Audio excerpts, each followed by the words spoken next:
just about anything they can get their hands on. But now the police are using cutting-edge technology to catch the bad guys. CCTV is gold dust. Great evidence for the police. Gotta have it stopped.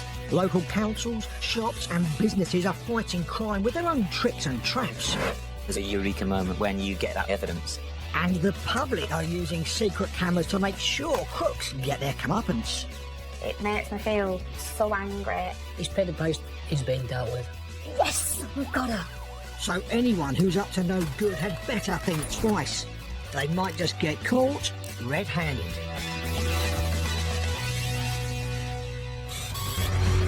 Today, brave Eleanor survived one of Italy's biggest earthquakes, but finds herself in even more danger on the streets of Manchester. I started a new life in another country that doesn't shake. I didn't think that actually something could happen to me here. No earthquakes in Manchester, but Eleanor suddenly fears for her life again at the hands of a vicious street robber. The violence involved in it could have killed me. Also today, Robin runs a thriving tourist centre. His pedal-powered go-karts are one of the most popular attractions. Until late one night, £1,500 worth of the go-karts go missing. These kids are out on the rampage. Where do they live? Why weren't they missed? But Robin's go-karts certainly are missed. He needs to track down the thieves. But first, 84-year-old Diana has raised thousands of pounds for charity. But while she's been doing good deeds, someone has uncharitably been stealing from her and husband Norman over and over again. I just felt sick. She held a job of trust. It's just unbelievable. But Diana's son Stephen wants to outsmart the thief who's deceived his parents. You see clips of my poor father shuffling into the kitchen to make this woman a cup of tea while she's raiding my mum's handbag. That's really hard.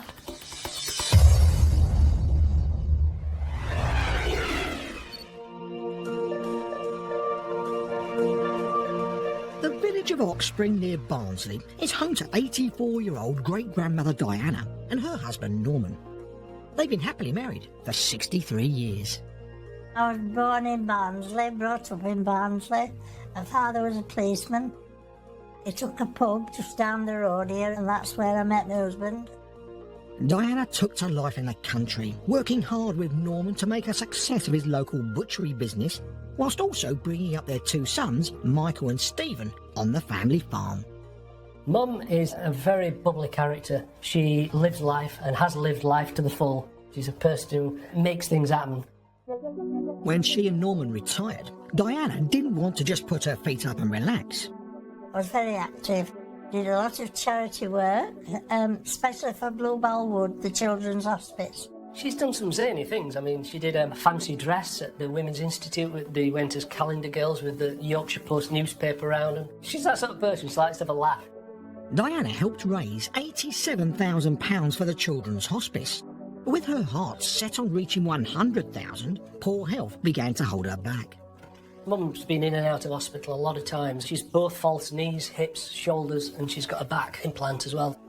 It's made me lame, which has reduced me to that silly pusher. Because I'm in the Isle of Man, we feel awkward, you know, we can't help.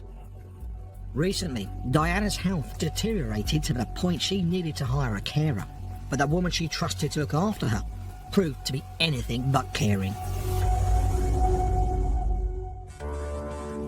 It's late summer, and at a charity lunch, Diana is discussing her personal care needs with two women who have also come along to the function. Diana's worried about the cost of care, but one of the women has a proposition. She says, you know, Diana, don't bother with council carers and other carers. We'll help you if you pay us. Oh, I thought that's lovely, you know. Diana hires both women on the spot to help her and Norman with general household tasks. We were very pleased when she told us that she'd got someone local. We thought, oh, that's great, and if Mum's happy, we're happy. For over 12 months, the arrangement works well for Diana and Norman. The women become not just carers, but companions too. Mum took them on holiday and paid for them, and they were like family, really. But those happy times are not to last. In October, over a year after the arrangement started, Diana begins to find her pension money, which she keeps in her handbag in the kitchen, is less than it should be. I said to a friend of mine, I don't know what's happening to my money. I don't know. I don't seem to have any. He didn't like asking what she was spending the money on, because it's none of our business really, and she's with it enough to tell us that as well. It's none of your business what I'm doing with my money. I thought I was going daft. You know, I thought there's something happening here. I'm losing my marbles. A month later, Diana's still noticing that money is going missing. So for peace of mind, Stephen installs a hidden camera disguised as a burglar alarm sensor to keep an eye on his mum's handbag. This process of putting the camera in was just one way of eliminating certain things. It could have been any visitor, couldn't it, coming in and possibly taking money. As Stephen lives on the Isle of Man, he sets up a large hard drive to record several weeks' worth of video that he can check next time he visits. It's like my eye, if you like, on this house. When Stephen returns to see his mum and dad, his wife's suspicions are raised before they even look at the CCTV recordings. Carol happened to walk into the kitchen and she saw the carer doing something with Mum's bag. Straight away then it was red alert. But, of course, have we got anything on this camera that's been quietly sat there? As soon as they get home, Stephen and his wife check the video. Quite quickly we came across one clip showing the carer with a hand in Mum's handbag. Stephen watches on horrified as the extent of the thieving unfolds. I found another clip, and another, and another. And the monotonous regularity of this was incredible. He stays up all night viewing weeks and weeks of footage, determined to find every theft caught on camera. I finished on Saturday lunchtime at 60-odd clips. It's not opportunistic at all. It's very carefully thought out. She looked in the checkbook so she knew how much money was coming in on a certain day, and then she's there counting on her fingers. You know, and then making an adjustment. Then you see clips of my poor father shuffling into the kitchen to make this woman a cup of tea while she's raiding my mum's handbag. I mean, that's really hard. It's really hard. With a heavy heart, he has to break the news to his mother that the carer she regarded as a close friend is nothing of the sort. I said, Mum, I'm sorry, I've got some bad news for you. Your carer's been stealing from you. But she didn't really believe me. She just didn't want to believe me, really. She can't be. I said, Mum, just wait, I'll show you this. When she sees the video, Diana can't believe her eyes. I just felt sick. I just felt as if somebody had hit me. She held a job of trust. How she could do it, it's just unbelievable. What upsets Diana most is the cold, calculating way the carer pulled the wool over her eyes. She puts me in the shower, straight in, sat down, handbag straight up, pocket. Whew. She is so slick. One day she came back 3 times. She even went in on Christmas Day. Oh. Stephen takes the video evidence to the police and the woman is arrested. After analysing the footage themselves, the police estimate that all in all, she stole £3,600 from Diana. I think she should be made to watch it, to see what she did. That's something I feel really strong about. I don't think she thought it were anything wrong. She mustn't have done, or she wouldn't have gone on doing it, would she? In court, the woman pleaded guilty to theft and was jailed for 10 months.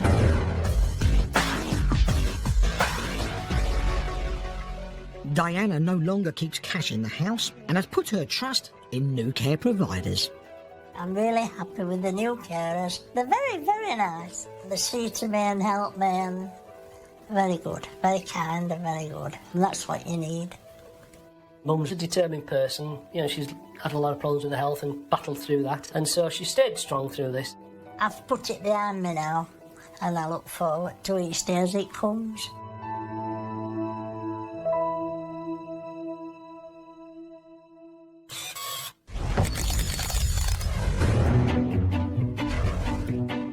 A lot of couples like to go shopping together, but this pair set about it in a devious way. They spot a mirror they fancy outside a shop. A few minutes later, the man returns without his walking stick, and looking as fit as a butcher's dog, he pinches it. Another security camera shows how he then stashes it in the car park behind the very shop he's stolen it from, while his girlfriend waits for him, stick in hand. Next, he calls a cab to take them and their stolen mirror home. But in the end, all this reflects rather badly on the thief, as his crime and his face have been caught on camera. The police simply call the taxi company to get his address, and next thing, he's in court being sentenced to 4 years in prison for multiple counts of theft and other offences. Now that should give him ample time to take a long, hard look at himself.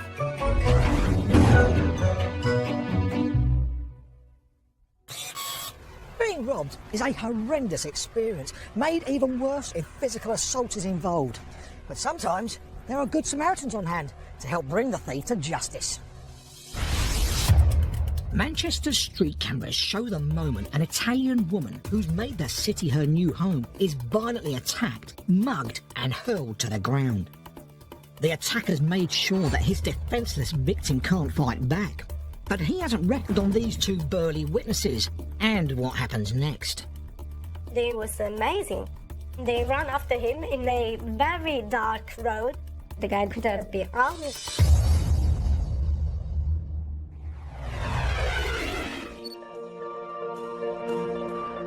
Like most major cities, Manchester has problems with violent crime. But that didn't deter 31-year-old Eleanor from leaving rural Italy to live here 7 years ago as a student. Manchester is my second home. This city has given me everything I could possibly ask for. But one of Britain's largest cities is a far cry from the quiet life she left behind. I come from a little city in Italy called L'Aquila. Everyone knows each other as virtually crime-free. It may be safe from crime, but Eleanor's hometown is prone to natural disasters. And in 2009, when she returned to L'Aquila to visit her family, a massive earthquake struck. I was in the house where I grew up. The symbol for me of safety and the actual house crumbled on me. I didn't have the time to realize what was happening. It was just survival mode. You need to leave the house, you need to leave your belongings, you just need to survive. It wasn't just Eleanor's hometown that was left in ruins. Her family lost their house and savings too. When she came back to Manchester, she needed to finance her studies herself.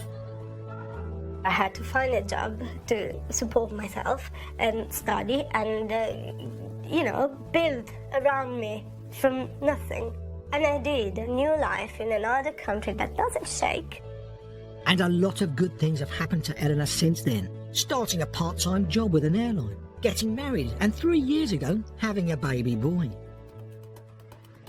But then, on the streets of her new hometown, she suddenly had to face the second terrifying ordeal of her life.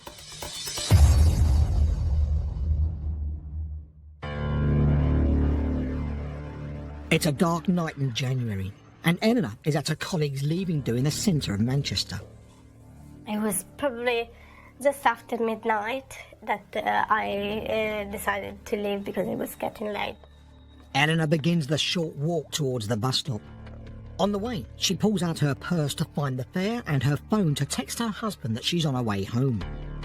At that point, some random guy approached me, offering me a nut. She's very wary of this strange man. I thought, leave me alone, and carried on, just minding my own business. Eleanor crosses the road and is now just yards from her bus stop when the man suddenly pounces. The city's CCTV cameras show what happens next. Eleanor is mugged and violently hurled down onto the pavement. I was attacked by a man who would steal all my things and threw me on the floor. The man makes off with Eleanor's purse and mobile phone, leaving her dazed on the pavement. It was just completely a state of shock. While one passerby rushes to help Eleanor, two doormen from a nearby pub set off after the robber. In half a second, the bouncers made the call to run after the guy. The aim was amazing. The mugger proves no match for the two burly bouncers. They soon catch up with him, dragging him back to face his victim at the scene of the crime. When the bouncers came back with the offender, they handed me my stuff back. It highlighted that there are people out there that are incredible and, sorry. The bouncers hold the man until the police arrive to arrest him. After taking her statement, the officers escort Eleanor home. My husband came to open the door and I just broke down in tears. Even though she's now safely back home, in the days that follow, Eleanor struggles to cope with the emotional trauma of her ordeal. I didn't realize straight away how much of an impact that this whole thing had on me. When I walk in the street and then suddenly I can feel my heartbeat racing and racing and racing, and then I start nervously to look around myself like something is gonna happen now. 10 weeks after the assault, Eleanor decides to try to conquer her fear by attending the hearing at Manchester Crown Court. I wanted to look the guy that attacked me in the eyes. I had to do that for myself. It's painful, but I think that it's really, really important that the victim takes active part in the whole process. Eleanor had bravely faced her fears, and she saw justice served.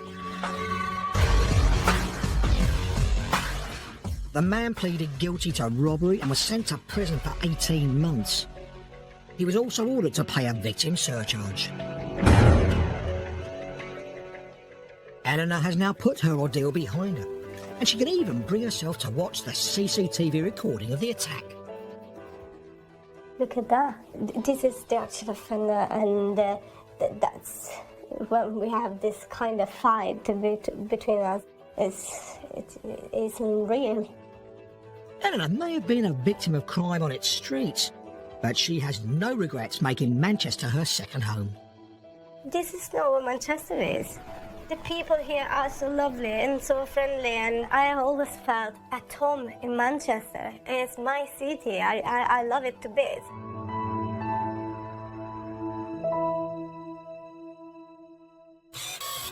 Nearly 2 million people are victims of street crime every year. So, what can we do to increase our chances of not falling prey to the bag snatchers, the muggers and the pickpockets?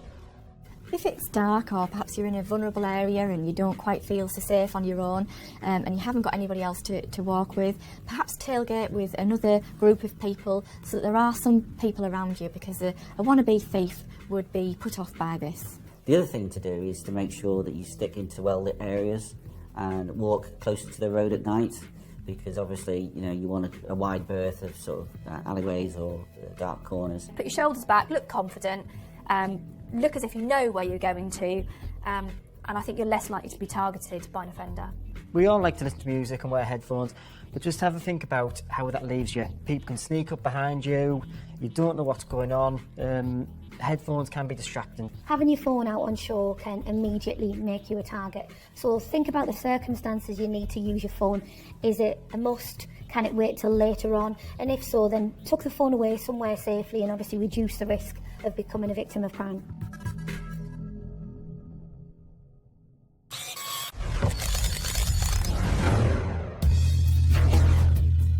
If you think there's something odd about these two women, you're right. That's because it's actually two men in drag. This isn't a joke, though. It's more like a scene from a horror film, because these are armed robbers. But the cross-dressing criminals are so unconvincing, other customers turn and stare, and soon realise they need to scarp off fast when the men whip out weapons and demand money from the postmaster. After stuffing their handbags with cash, the robbers make a run for it.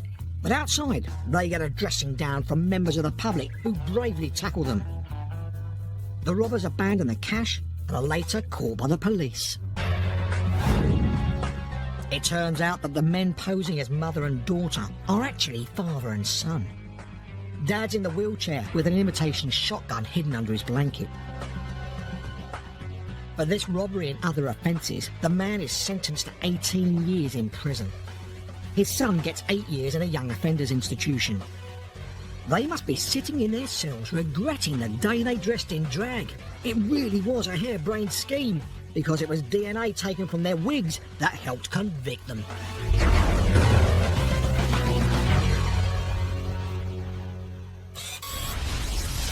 It's late at night in a popular Scottish tourist centre when youths break in and make off with 5 go-karts.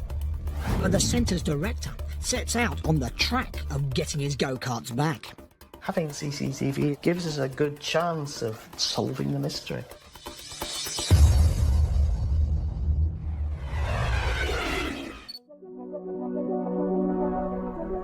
Armand Valley Heritage Centre is based in Livingston, one of Scotland's newest towns. It was set up by the community to preserve links to the past. They saved the local mill from demolition and built a centre to commemorate the early oil industry that originally made the area famous. Robin has been the director here since 1990.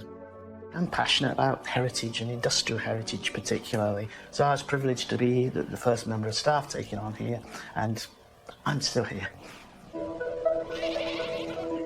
Over the years, Robin has watched the centre grow into one of the area's most popular tourist attractions. We're here to promote an understanding of the local heritage. Not in a way that's obvious and like being at school. People are here to have fun and enjoy themselves as family groups. And one of the things families most enjoy is the pedal-powered go-karts. It's one area where people are quite willing to queue up for a wee while to actually get their turn. And certainly with the older children, it's one of the most favoured areas of the whole site. But as Robin will soon find out, his go-karts aren't just popular with law-abiding locals.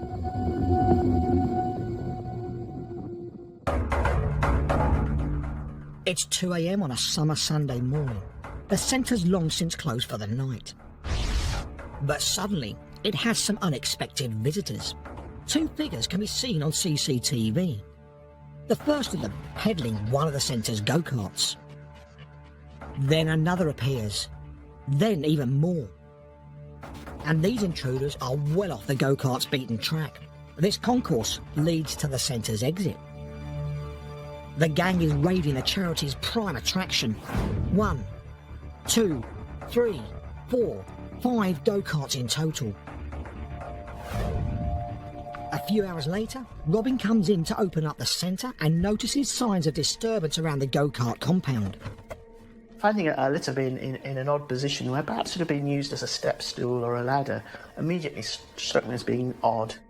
Then Robin looks into the enclosure and sees the go-karts have gone. There's big spaces there. There are obviously a lot of them missing. In total, the 5 go-karts are worth £1,500. Stealing them would have been far from easy. The thieves were clearly determined and well organised. The compound is right in the middle of our site, so people would have to climb over fences and go quite a long way before they actually approach the compound. And the compound itself is surrounded by a high fence. As the gate was locked, the thieves must have manhandled the heavy go-karts over the top. These are big, heavy, steel frame things. Must have taken quite a lot of coordination and quite a lot of effort. Robin is even more shocked when he checks the CCTV footage and realises the young age of his unwelcome late-night visitors. They're obviously not sort of fully grown adults. There's some very sort of slender figures there. And we thought that one looked like a girl. But certainly these aren't burly burglars. This was 2 o'clock in the morning or there afterwards, and these kids are out on the rampage. And where do they live? What were their parents doing? Why weren't they missed? The youths might not be missed, but the centre is definitely missing its £300 go-karts. We would need to replace those go-karts. But in the meantime, not having those go-karts there would be a bad thing for our visitors. The day after the theft, Robin puts the CCTV video online, asking for help tracking down the thieves and the go-karts. Having that CCTV gives us a good chance of the good folks getting back to us and solving the mystery. The response from the Livingston community is astonishing. People were sharing these things with their friends and asking their friends whether they knew anything about it, and it was just really outstanding. Within 24 hours, the video is viewed over 100,000 times. Locals launch an intensive search all over Livingston, and it rapidly pays dividends. It seems these go-karts sort of took a devious route through bits of Livingston, and many were found in different places, so they all got their little stories to tell. Somebody saw go-karts being pushed past the hospital very early in the morning. One of the member of staff here saw a go-kart suspiciously sitting out of a bush on her way to work. That was the first one that we actually went out to recover. I think many of the others recovered the next morning when there were folks out walking dogs in parks. It looks like Robin's successful internet campaign has encouraged the youths to get rid of their stolen goods in an attempt to avoid detection. But they don't. Soon, the police tracked down the offenders. They looked at the social media and all the comments, and I think they had got a good idea who had been behind it. And it was very satisfying to know that people would actually be held to account for what had happened. For the theft of the go-karts, 8 young people were charged and referred for supervision. Robin now secures the go-karts by chaining them together overnight, and the local support he received has reassured him that the Heritage Centre is also secure in the town's affections. Really heartwarmed by the response that we got back from everybody. A real triumph of people power, I think. People are good people and people want to help in this sort of situation, and we're very grateful for that.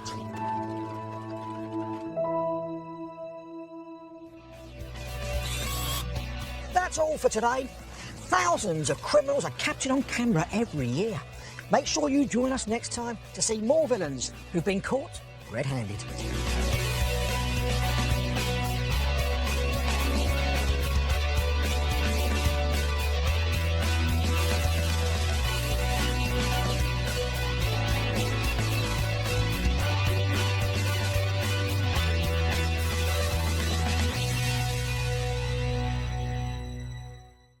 Especially for Bluebell Wood, the Children's Hospice. She's done some zany things. I mean, she did a fancy dress at the Women's Institute. They went as calendar girls with the Yorkshire Post newspaper around them. She's that sort of person. She likes to have a laugh.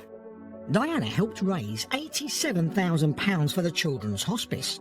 But with her heart set on reaching £100,000, poor health began to hold her back. Mum's been in and out of hospital a lot of times. She's both false knees, hips, shoulders, and she's got a back implant as well. It's made me lame, which has reduced me to that silly pusher. Because I'm in the Isle of Man, we feel awkward, you know, we can't help. Recently, Diana's health deteriorated to the point she needed to hire a carer, but the woman she trusted to look after her proved to be anything. But first, 84-year-old Diana has raised thousands of pounds for a charity. But while she's been doing good deeds, someone has uncharitably been stealing from her and husband Norman over and over again. I just felt sick. She held a job of trust. It's just unbelievable. But Diana's son Stephen wants to outsmart the thief who's deceived his parents. You see clips of my poor father shuffling into the kitchen to make this woman a cup of tea while she's raiding my mum's handbag. That's really hard.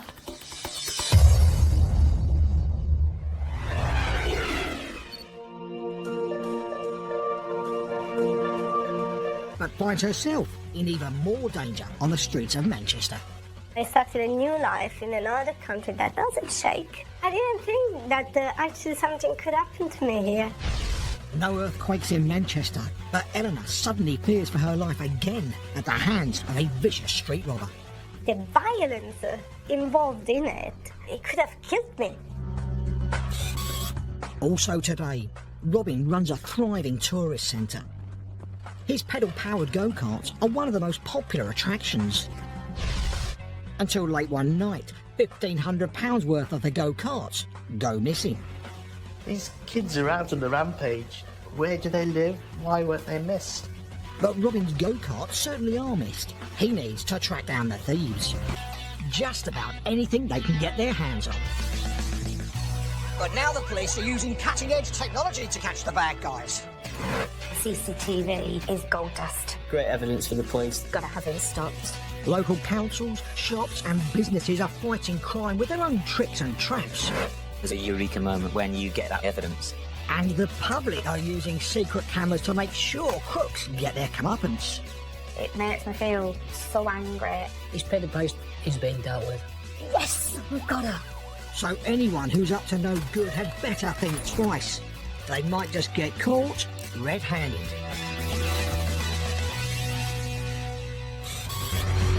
Today, brave Eleanor survived one of Italy's biggest earthquakes.